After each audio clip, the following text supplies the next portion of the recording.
नमस्ते बच्चों, आज हम इस वीडियो में केमिस्ट्री का chapter 2 acid base and salt के बारे में स्टडी करेंगे। क्लास 10th में ये केमिस्ट्री का सेकंड लेसन है। वैसे तो खुद नोट्स आपको बच्चों को खुद ही चैप्टर को रीड करके बनाने चाहिए, लेकिन कुछ बच्चों को प्रॉब्लम होती है नोट्स बनाने में, तो उनके लिए मैंने ये वीडियो तैयार किया है। शुरू करते हैं। 115 different chemical elements are known to us at present. These elements combine to form a large number of compounds. अभी तक जो है हमें 115 केमिकल एलिमेंट्स के बारे में पता है और इन एलिमेंट से बनने वाले जो कंपाउंड है उनकी संख्या बहुत ज्यादा है। On the basis of the chemical properties all the compound can be classified into 3 group. Chemical properties के बेस पर इन कंपाउंड्स को हम 3 कैटेगरी में बांट सकते हैं: acid, base, salt. Acid are those chemical substances which have sour taste. Acid change the color of the blue litmus pad. Some of the common fruits such as raw mangoes, raw grapes, lemon, orange, etc. are sour in taste due to the presence of acid. जो acid हैं वो chemical substance होते हैं जो स्वाद में खट्टे होते हैं और जो ब्लू लिटमस को रेड कर देते हैं। कुछ ऐसे फ्रूट जो टेस्ट में खट्टे होते हैं जैसे कि raw mangoes, raw grapes, lemon, orange, ये सभी टेस्ट में सोर होते हैं। तो सोर क्यों होते हैं? ये एसिड की प्रेजेंस के कारण। Acid produce hydrogen ion when dissolve in water. तो एसिड की डेफिनेशन क्या होती है कि एसिड जो है जब पानी में एसिड को घोला जाता है तो वो हाइड्रोजन आयन प्रोड्यूस करते हैं। Classification of the acid. Acid को हम अलग अलग चीज के बेस पर अलग अलग कैटेगरी में डिवाइड कर सकते हैं। On the basis of the strength के अकॉर्डिंग हम एसिड को strong acid and weak acid में कैटेगराइज कर सकते हैं। ऑरिजिन के बेस पर हम उसको mineral acid and organic acid में कैटेगराइज कर सकते हैं और कंसंट्रेशन के अकॉर्डिंग हम उसको डाइल्यूट एंड कंसंट्रेटेड एसिड में डिवाइड कर सकते हैं। ऑन द बेसिसिटी के अकॉर्डिंग हम इन्हें मोनोबेसिक, डायबेसिक और ट्राइबेसिक में कैटेगराइज कर सकते हैं। तो मोनोबेसिक, डायबेसिक, ट्राइबेसिक एसिड कौन से होते हैं? जिनमें 1 हाइड्रोजन को डिस्प्लेस किया जा सकता है वो मोनोबेसिक होते हैं, ठीक है, जैसे कि HCl। डायबेसिक वो होते हैं जिसमें से 2 हाइड्रोजन को डिस्प्लेस किया जा सकता है दूसरे आयन के द्वारा, तो वो डायबेसिक होते हैं। और ट्राइबेसिक जैसे कि फॉस्फोरिक एसिड होता है H3PO4, वो तो उसमें 3 हाइड्रोजन प्रेजेंट होते हैं और तीनों को डिस्प्लेस किया जा सकता है किसी भी केमिकल रिएक्शन में। नेक्स्ट है on the basis of the strength. तो स्ट्रेंथ के अकॉर्डिंग हम एसिड को 2 कैटेगरी में बांटते हैं: strong acid, weak acid. Strong acid कौन से होते हैं? Strong acid are those acid which are completely ionized in their aqueous solution. पानी में जब उन्हें घोला जाता है तो वो कम्प्लीटली आयोनाइज हो जाते हैं। और वीक एसिड जो हैं वो अपने सॉल्यूशन में पार्शियली आयोनाइज हो जाते हैं, मतलब वो अपने आयंस को पूरी तरीके से रिलीज नहीं करते हैं।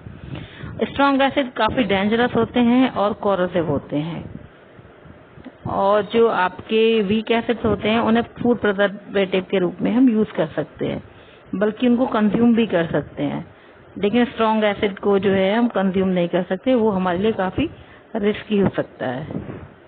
एग्जाम्पल में आपके स्ट्रॉन्ग एसिड के हैं HCl, H2SO4, HNO3, और आपके वीक एसिड में है CH3COOH acetic acid, H2CO3 carbonic acid. बाकी HCl का आपको नाम ही पता होगा, हाइड्रोक्लोरिक एसिड, H2SO4 मतलब सल्फ्यूरिक एसिड, HNO3 मतलब नाइट्रिक एसिड।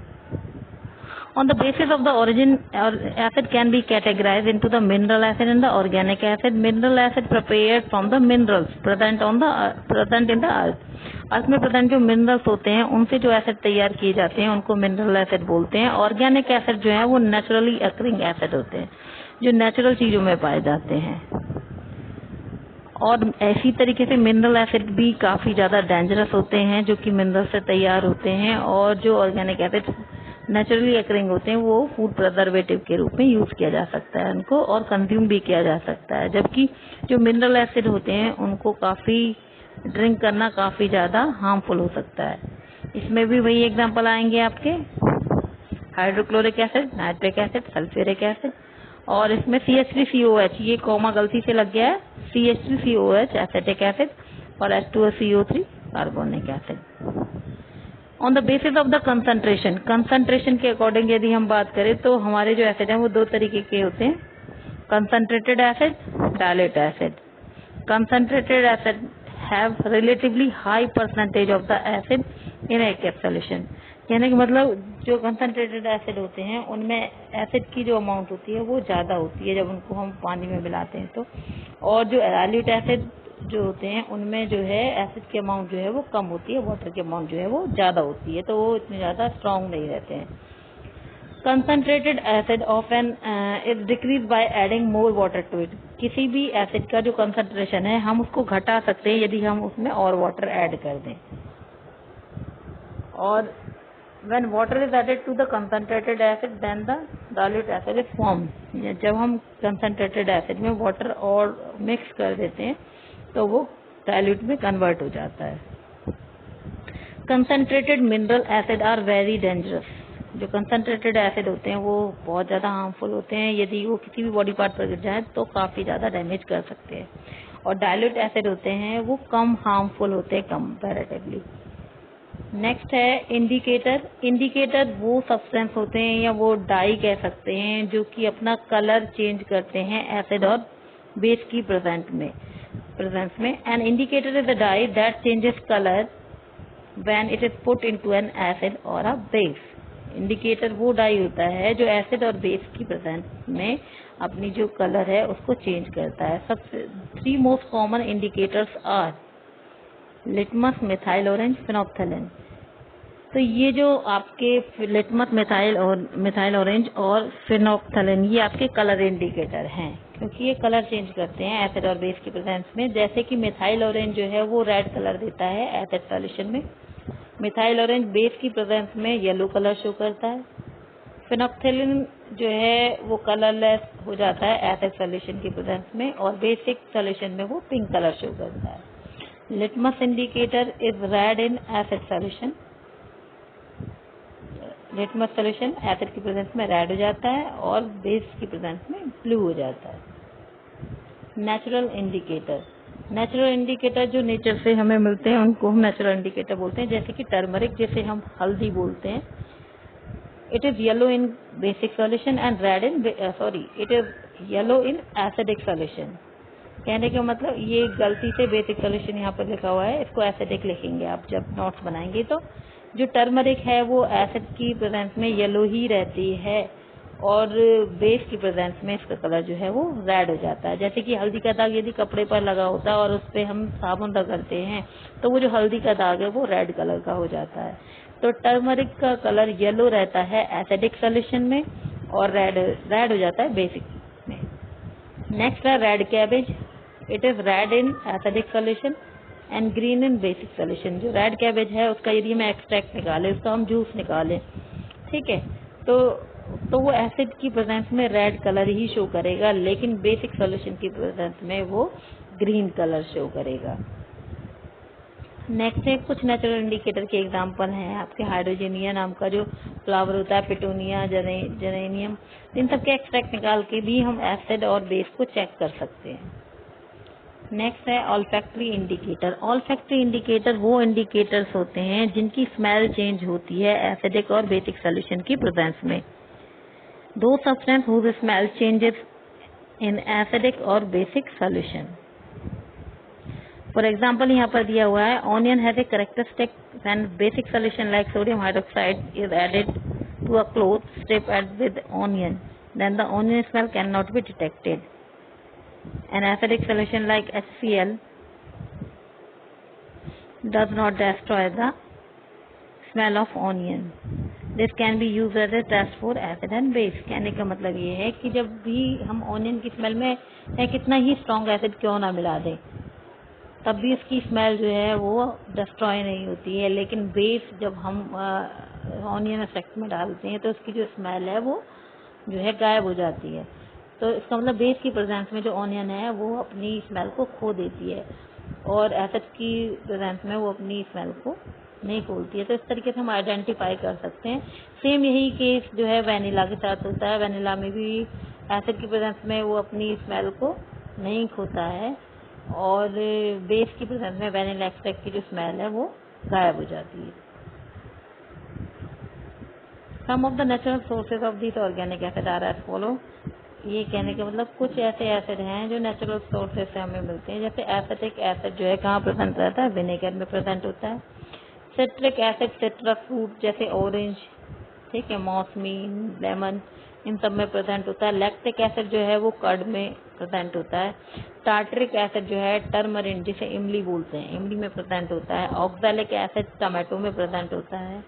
फॉर्मिक एसिड जो है वो आंटी-स्टिंग और लीफ स्टिंग में प्रेजेंट रहता है, ठीक है। तो जो चींटी का जो डंक होता है उसमें फॉर्मिक एसिड, वो जब फॉर्मिक एसिड इंजेक्ट कर देती है हमारी बॉडी में जिससे काफ़ी इरिटेशन होती है।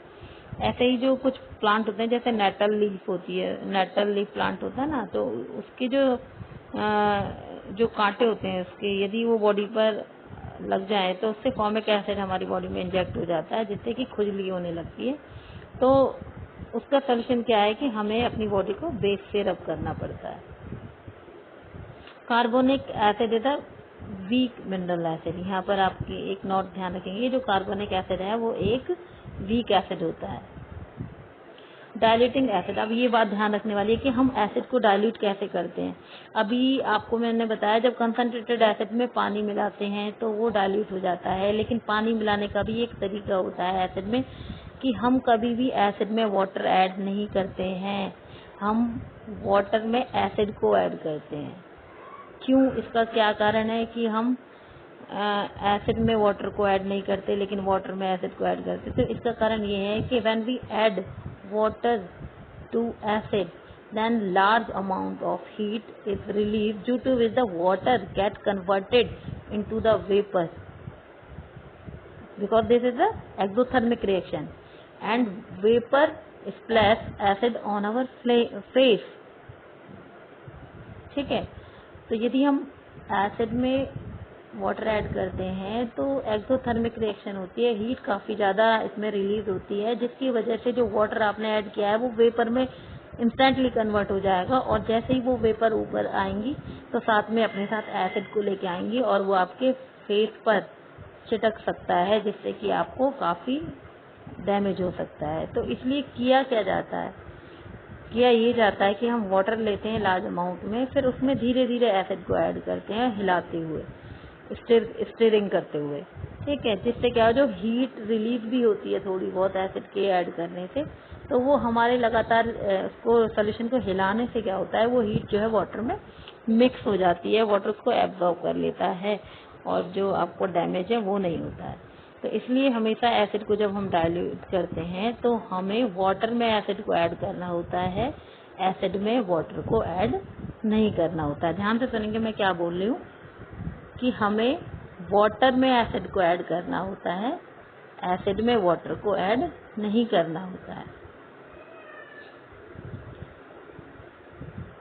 तो इसमें आपको जो दे रखा है एक बार मैं आपको रीड कर देती हूँ। When a concentrated acid is added to the water for preparing a dilute acid then the heat is evolve gradually and easily absorb by the large amount of water. If water is added to the concentrated acid then a large amount of heat is evolved at once. This heat splashes acid on our face and burn the clothes, तो जिसकी वजह से हमारे कपड़े भी जल सकते हैं और बॉडी पार्ट्स को भी डैमेज हो सकता है। नेक्स्ट है the fact that heat is evolved during the dilution of concentrated acid can be shown as below। Heat release होती है, इसके लिए एक एक्टिविटी आपको दिखा रखी है। आपको क्या करना है, 10 ml वाटर लेना है बीकर में, उसमें फ्यू ड्रॉप डालनी है आपको कंसंट्रेटेड सल्फ्यूरिक एसिड की, और उसको क्या करना है धीरे धीरे बीकर को हिलाना है। Touch the bottom of the beaker, और फिर आपको बॉटम बीकर का जो बॉटम है उसे टच करके देखना है। आप देखेंगे कि जो बीकर का जो बॉटम है वो एकदम से गर्म हो जाता है, जो ये प्रूव करता है कि जब भी हम वाटर में एसिड को मिक्स कर रहे हैं तो हीट रिलीज हो रही है, तो ये एक एक्सोथर्मिक प्रोसेस है। नेक्स्ट है प्रॉपर्टीज ऑफ एसिड। एसिड की प्रॉपर्टीज क्या होती है, कैसे पहचानेंगे कि एसिड कौन एसिड है। सबसे पहले एसिड का जो टेस्ट होता है वो सोर होता है, लेकिन सारे एसिड को हम टेस्ट करके नहीं देख सकते, जो मिनरल एसिड है उन्हें हम टेस्ट करके नहीं देख सकते, ठीक है। फिर सेकंड प्रॉपर्टी है acid turn blue litmus to red, कि ब्लू लिटमस को रेड कर देते हैं एसिड सारे के सारे। Acid conduct electricity, acid water में मिक्स करते हैं तो वो इलेक्ट्रिसिटी को कंडक्ट करते हैं। दूसरा, acid react with metal to form hydrogen gas, जब एसिड की रिएक्शन मेटल्स के साथ की जाती है तो इस रिएक्शन में हाइड्रोजन गैस रिलीज होती है।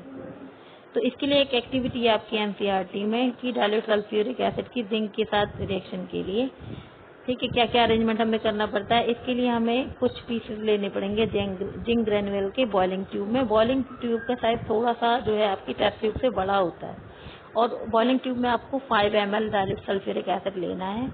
फिर हमें क्या करेंगे, we will observe the formation of gas bubble on the surface of the zinc granule. जब हम उसमें जिंक ग्रेनुअल ऐड करेंगे तो हम देखेंगे कि कुछ बबल्स आपको दिखाई देंगे। तो ये बबल्स क्या शो कर रहे हैं कि जो इस रिएक्शन में गैस रिलीज हो रही है।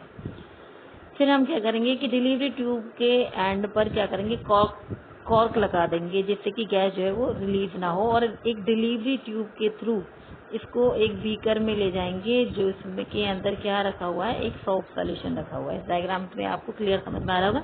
ये बॉइलिंग ट्यूब हमने ली हुई है, बॉइलिंग ट्यूब में कुछ जिंक ग्रेनुअल डाल रखे हैं, डायरेक्ट सल्फ्यूरिक डाल रखा है। फिर इनकी रिएक्शन हुई, बबल्स रिलीज हुए, ऊपर हमने एक रबर कॉर्क लगा रखा है टाइटली जिससे कि गैस रिलीज ना हो। फिर एक डिलीवरी ट्यूब हमने क्या बॉइलिंग ट्यूब में डाल रखी है कॉर्क के अंदर, और ये डिलीवरी ट्यूब क्या कर रही है कि ये जो गैस बन रही है इस रिएक्शन में उसको लेके जा रही है बीकर में, बीकर जिसमें सोप सोल्यूशन रखा हुआ है। सोप सोल्यूशन से क्या होता है, जैसे ही गैस इसमें आएगी तो उसके अंदर बबल्स बनने लगते हैं, और उन बबल्स के अंदर कौन सी गैस होती है, हाइड्रोजन गैस होती है। तो इस तरीके से जो है हम ये प्रूव कर सकते हैं कि और इस बबल्स के पास हम यदि बर्निंग कैंडल लाते हैं, जो बबल्स हमारे रिएक्शन में बन रहे हैं सोप सॉल्यूशन से, इनके पास हम बर्निंग कैंडल लाते हैं तो पॉप साउंड प्रोड्यूस होती है। और ये पॉप साउंड का प्रोड्यूस होना किसी गैस के पास लाने पर बर्निंग कैंडल यदि वो पॉप साउंड प्रोड्यूस करती है तो वो ये दर्शाता है कि जो गैस रिलीज हो रही है वो कौन सी, हाइड्रोजन गैस रिलीज हो रही है। ठीक है, bringing a burning candle near a gas, so gas leave soap solution bubbles, fixed soap bubbles, the gas present in soap bubbles burn with a pop sound, only hydrogen gas burn making a pop sound। कहने का मतलब कि यदि किसी gas के पास हम burning candle लाते हैं तो इसका मतलब होता है कि जो गैस रिलीज बर्निंग कैंडल लाते हैं उसमें पॉप साउंड प्रोड्यूस होती है, तो इसका मतलब ये होता है कि जो गैस रिलीज हो रही है वो आपकी हाइड्रोजन गैस है। नेक्स्ट है acid react with metal carbonate and hydrogen carbonate to form carbon dioxide gas, कि जब मेटल कार्बोनेट के साथ एसिड रिएक्ट करता है या मेटल हाइड्रोजन कार्बोनेट के साथ रिएक्शन करता है तो इसमें सॉल्ट बनता है, कार्बन डाइऑक्साइड बनती है और वाटर बनता है। इस ये रिएक्शन आपको करके दिखा रखी है। यहाँ पर मेटल कार्बोनेट में हमने एग्जाम्पल लिया है सोडियम कार्बोनेट का, एसिड हमने लिया हाइड्रोक्लोरिक एसिड, रिएक्शन होगी तो सॉल्ट बनेगा NaCl, carbon dioxide CO2 plus H2O। ठीक है, फिर हम इस रिएक्शन को बैलेंस करेंगे। ठीक है, हमेशा जो रिएक्शन है एग्जाम में हमेशा बैलेंस देनी चाहिए, क्योंकि बैलेंसिंग का आपका हाफ मार्क्स हर इक्वेशन में करता है। तो आपको पता है केमिकल रिएक्शन, बाई चांस आप भूल गए बैलेंसिंग करना तो आपका काफी लॉस हो सकता है। तो बैलेंसिंग हमेशा जो केमिकल रिएक्शन एग्जाम में लिखनी है तो उसको बैलेंस करके ही लिखना होता है। नेक्स्ट है NaHCO3 plus HCl react to give NaCl plus CO2 plus H2O। ठीक है, तो प्रोडक्ट वही है, सेम ऊपर और नीचे सोडियम कार्बोनेट के केस में भी सेम प्रोडक्ट है एंड सोडियम बाइकार्बोनेट के केस में भी जो है प्रोडक्ट सेम है, बस बैलेंसिंग का थोड़ा सा डिफरेंस है। तो उसके लिए आपको बैलेंस करना आना चाहिए रिएक्शन को। The reaction between dilute hydrochloric acid and sodium carbonate can be as follows.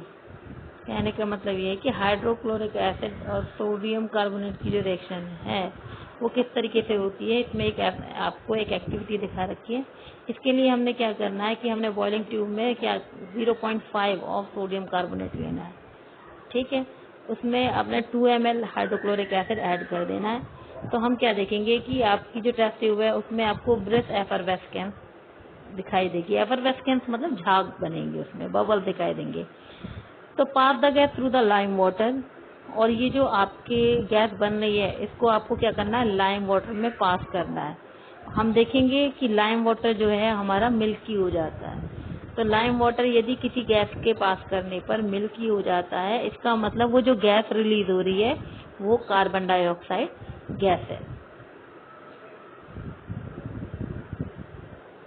फिर यदि हम कार्बन डाइऑक्साइड को लगातार उसमें और ज़्यादा देर तक पास करते रहें तो कुछ टाइम बाद जो है वो सॉल्यूशन आपका दोबारा से क्लियर हो जाता है। ठीक है, तो क्योंकि पहले जब आपने इसको डाला तो कैल्शियम कार्बोनेट बनना था। ठीक है, और लगातार आप ऐड करते जाएंगे तो उससे जो केमिकल सब्सटेंस उसके अंदर बन रहा है वो क्या होगा, वो आपका केमिकल कंपाउंड जो है वो चेंज हो जाएगा, जिसकी वजह से उसका जो लाइम वाटर का जो कलर है वो दोबारा से जो है क्लियर हो जाएगा। अब आ जाइए, acid react with bases to form salt and water. Acid जो है बेस के साथ रिएक्ट करने पर सॉल्ट और वाटर बनाते हैं और ये रिएक्शन आपकी न्यूट्रलाइजेशन रिएक्शन कहलाती है।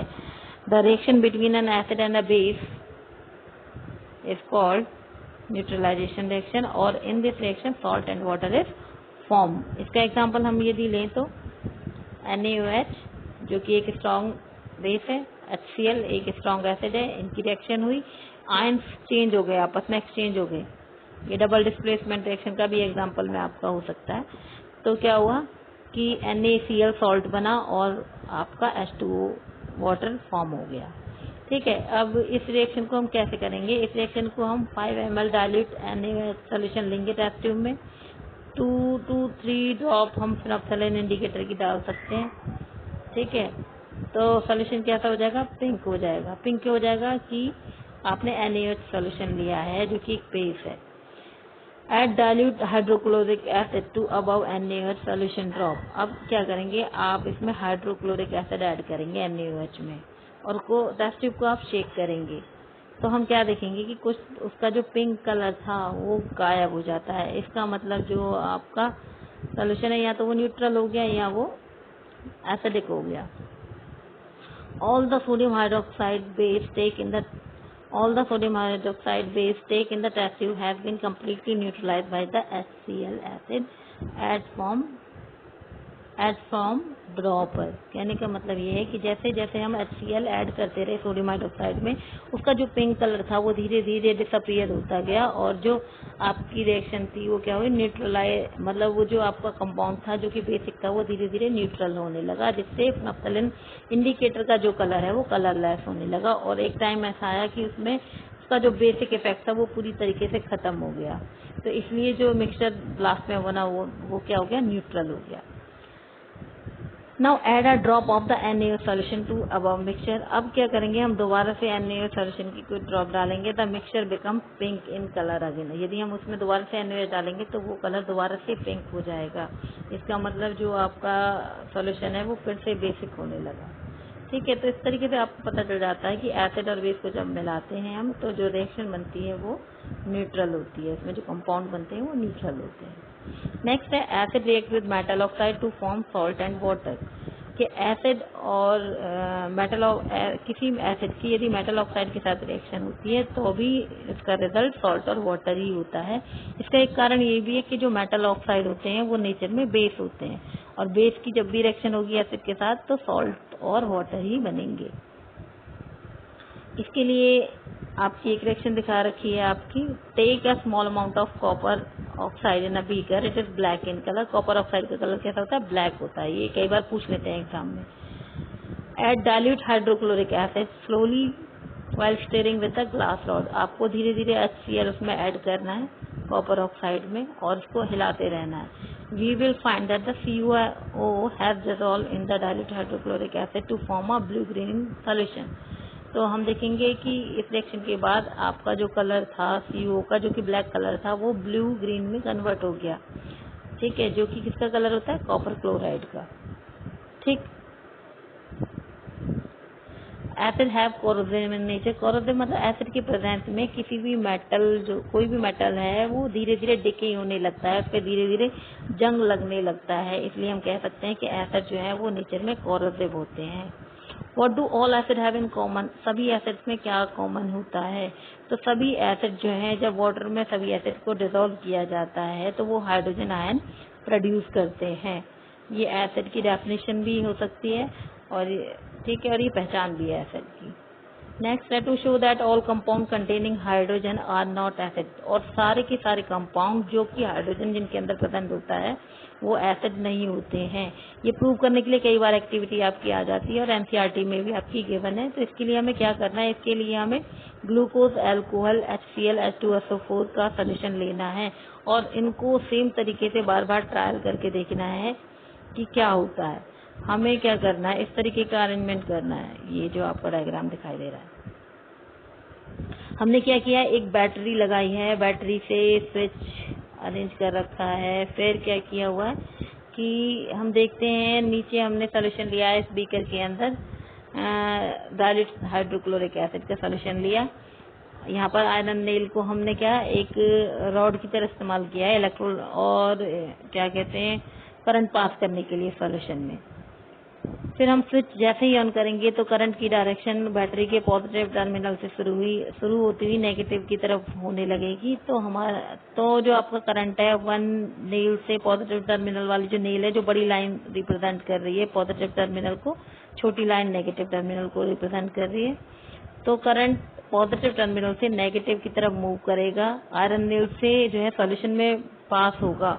और क्योंकि हाइड्रोक्लोरिक एसिड एक एसिड है और इलेक्ट्रिसिटी को कंडक्ट कर सकता है, तो ये जो करंट है वो एक नेल से दूसरे नेल तक पहुंच जाएगा और आगे ये नेल जो है उसको वायर में आगे कंडक्ट कर देगी, जिसकी वजह से बल्ब ग्लो करने लगेगा।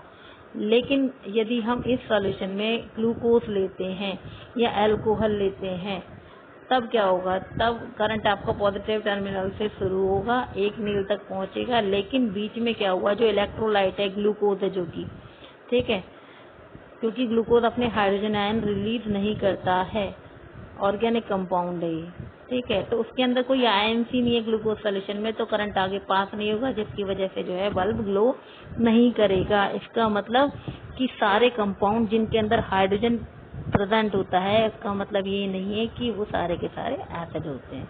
यही चीज यहाँ पर एक्सप्लेन करी गई है। Connect the nickel to the two terminal of a volt battery through a bulb and the switch. Now pour some dilute hydrochloric acid in beaker and switch on the current. The bulb starts glowing. If we take H2SO4 acid solution, it also conducts electricity. Now we take glucose solution in a beaker and switch on the current. The bulb does not glow. If we take alcohol solution, it does not conduct electricity.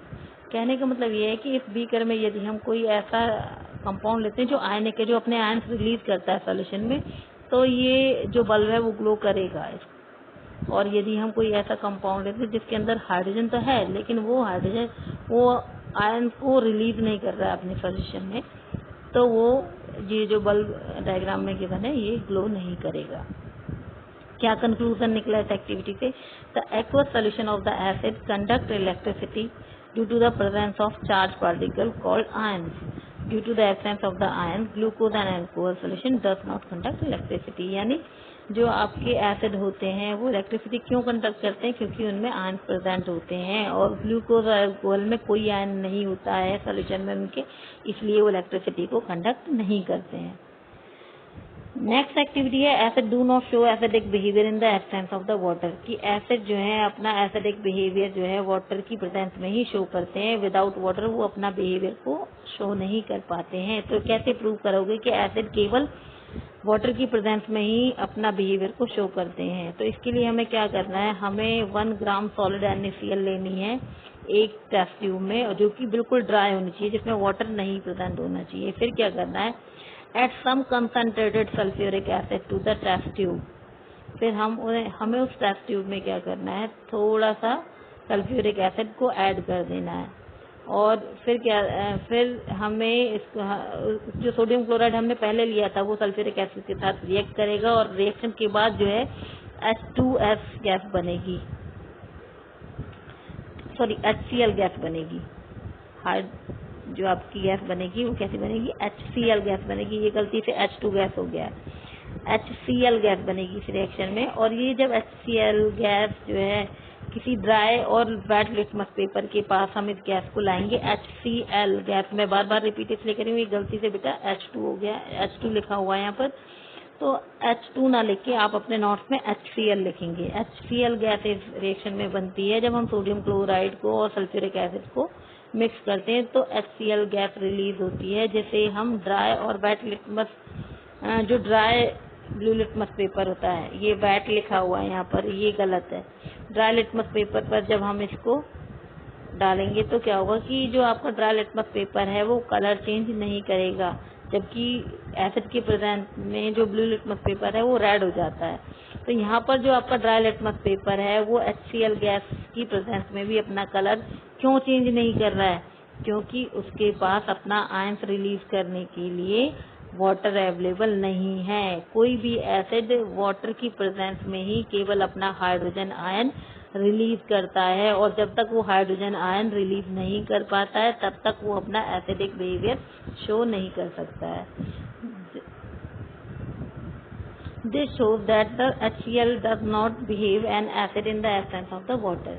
तो कहने का मतलब ये आपका दिखाता है कि HCl, this shows the HCl does not behave N acid in the absence of the water, कि HCl गैस जो है केवल वो एसिड की प्रेजेंस में, वाटर की प्रेजेंस में ही अपना एसिडिक बिहेवियर शो कर पाती है।